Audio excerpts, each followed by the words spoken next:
You know what Alexa just told me? Alexa was telling me that the mac and cheese is done, baby. Give me a minute. I've been putting work in, I put in that work. I got some new work in, can put you to work. I can put you to work. I've been putting work in, Welcome to Pugs Pantry. put in that work. I got some new work in, can put you to work. Yeah, look, serving on the North, I was certainly first. That was me. Welcome back. Another week, another recipe. Rocking with PUG. You know how we do it. And this week, I'm gonna be going in my bag. And by my bag, I mean my book. And by my book, I mean my recipe book. Special, you know? So this week I'm gonna be showing you how to do mac and cheese. Not just a regular mac and cheese where you just put a bunch of cheese in there. We're gonna be stepping it up a notch and doing a roux. We're gonna make a cheese sauce, a cheese roux, like a cheese gravy, and we're gonna work our mac and cheese from there. So the ingredients we're gonna be using today, let's give you a rundown.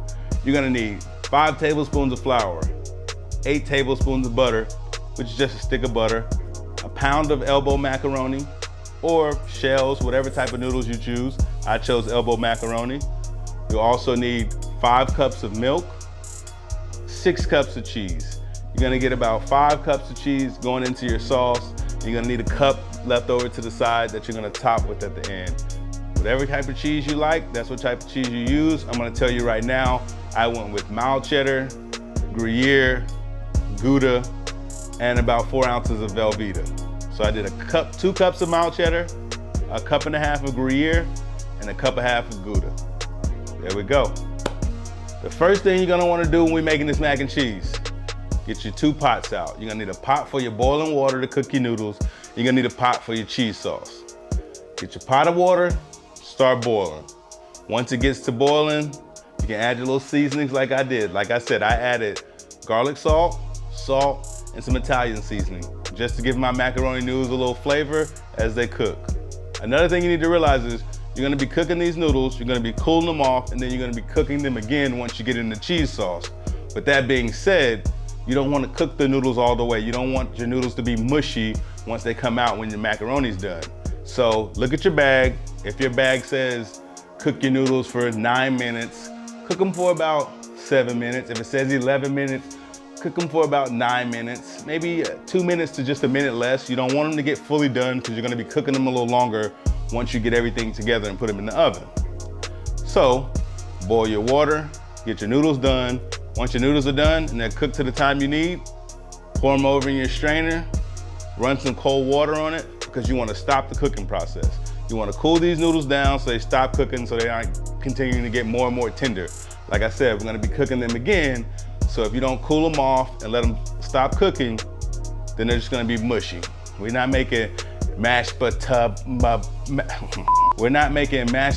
macaroni. It's not potatoes, but we're not making mashed macaroni. We're making macaroni. Don't get your noodles too soft. So once your noodles are done, you have those noodles set aside in the sink, leave them there, let them rest. They're gonna chill out. Well, we're gonna handle the noodles later, you feel me? So what we're gonna do from here is, we're gonna start on our roux, our cheese roux, our cheese sauce, whatever you wanna call it. We're gonna start on that. You're gonna start on that first by getting you a stick of butter. When I said you need butter, you're gonna need about 8 tablespoons of butter. That's a stick of butter. You're gonna put that in your pot, you're gonna let that melt. Once that melts, you're gonna take your flour. You're gonna need about 5 tablespoons of flour. Stick of butter, 5 tablespoons of flour. Once you put your flour in there with your butter, stir it on up. Let it simmer. And you're gonna go about 3 minutes, 2.5 to 3 minutes. You're gonna let it and you're gonna constantly stir it because you don't want it to burn, but you do want it to brown a little bit. You'll start to see the color get a little bit darker once you hit about 2 minutes, and give it about 2.5, 3 minutes. And once that's done, your butter and flour mixture is nice and browned a little bit. You're gonna take your milk, it's about 5 cups of milk. You're gonna pour that over into your butter and flour mixture, and you're gonna stir that up. And with that, you can step away from it, but you don't wanna step away from it too long. You don't want it to burn. You wanna make sure you're kinda constantly stirring it. Now you can step away for 30 seconds to a minute or so. You don't have to just sit there like over the pot looking like a jackass and really working your wrist and your wrist getting tired, and next thing you know, you pass out and you fall asleep in the milk. Nah. That's gonna go for about, say like 5 minutes, and you'll know it's ready once it starts to bubble.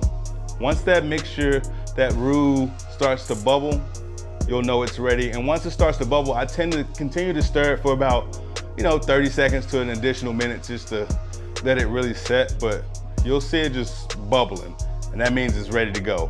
And once it's ready to go, turn that heat off and just start adding your cheese. You don't have to add it slowly. You can just dump all the cheese you got in there. And with the cheese, I did about 5 cups of cheese. I did 2 cups of my mild cheddar. I did 1.5 cups of my Gruyere. I did about 1.5 cups of my Gouda. And then I had about 4 ounces of Velveeta. So once that roux was ready, I poured that cheese over in there, and I just stirred it up, keep stirring until it all melts. And you'll start to see it. Just stir it up till it all melts. Melt that cheese. That's how you get that cheese roux. We're gonna get this cheese roux, this cheese gravy. And once that's nice and melted up, you're ready for the next step. And from the next step, we getting that macaroni in the pot. You feel me? You know that noise? When you hear the mac.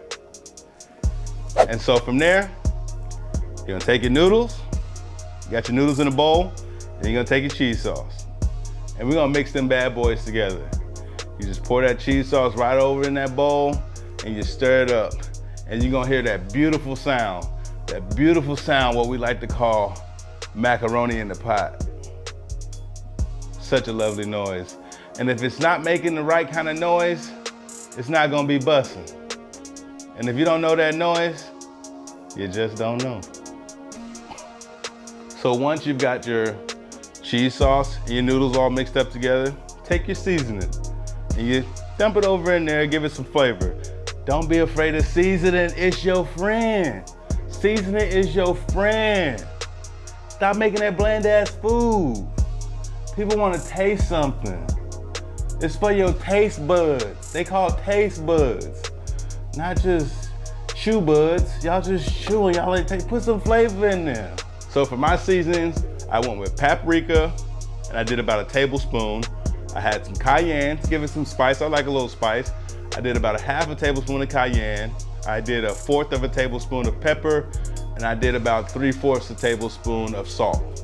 Give it some flavor, give it some seasoning. Get those taste buds excited. Ooh. It's gonna be good. Don't be scared to use seasoning. Get the flavor in there. So, once you got the macaroni, cheese sauce, the seasoning, the next step, you're gonna take your 2 eggs that you beat lightly, and you're gonna put them in there. You're gonna stir that up. Most things you bake, you like to put a little bit of egg in there, right? It's just what we do. Then from there, pour that mixture right over in your pot. Get you a 13 by 9. That should be perfect. Put it over in there. And then you'll take an additional, about 1.5 cups of cheddar, mild, sharp, whatever you choose, and sprinkle that on top. And once you get that nice and covered, slide it on in that oven. Slide it in there. I like to do mine at about 400 higher temperature for about 25 minutes. But you can also do it at 375 for about 30 minutes. That's always what I hear people recommend.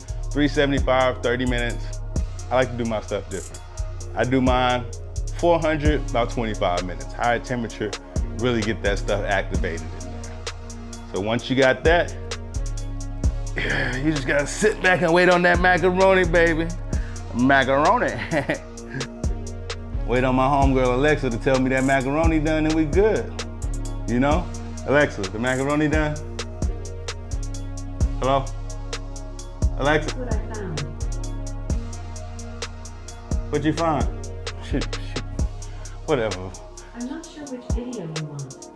Don't worry about it, Alexa. We cool. Stop. Hey, I'm gonna tell you, this turned out a lot better than I thought it would, honestly. It's fire, but I'm gonna go ahead and handle this. Y'all go make some, tag me, let me know what y'all think. Once y'all make it, do your thing. Subscribe if you want to. Hit the like button, bell notification, but I'm gonna handle this. Dude, I'm out of it. I gotta take this. Ooh, shit, it's hot. Yeah, look, serving on the no. So this week, we're gonna be doing the mac and cheese. And it's about to get real cheesy. So this week's grocery list, we're gonna be keeping it real simple. You're not gonna need a lot, but you will need a lot of cheese.